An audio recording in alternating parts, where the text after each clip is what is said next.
the commanding officer of the Haiti LMS Pelikaan. This is Lieutenant Cornelis Flickwood of the Royal Netherlands Marine Corps. We just finished a combined operation in close cooperation with Humanity First, in which we distributed lots of humanitarian goods to affected villages on the coast of Haiti. This operation was truly an example of synergy.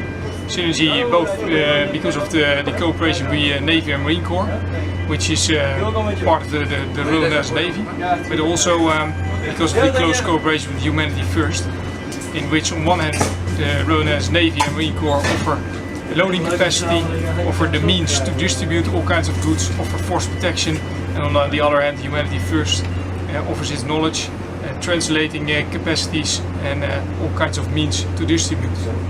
Cornelis will tell something more about the operations ashore. Cornelis. Yeah, as already mentioned, we worked on land with the Humanity First. We delivered the force protection and also worked together with Humanity First. They distributed the water purification kits.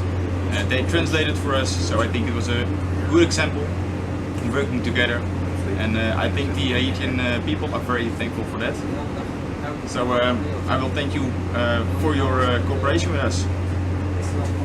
Yes, thank you for your cooperation, and hopefully we can cooperate in the future as well.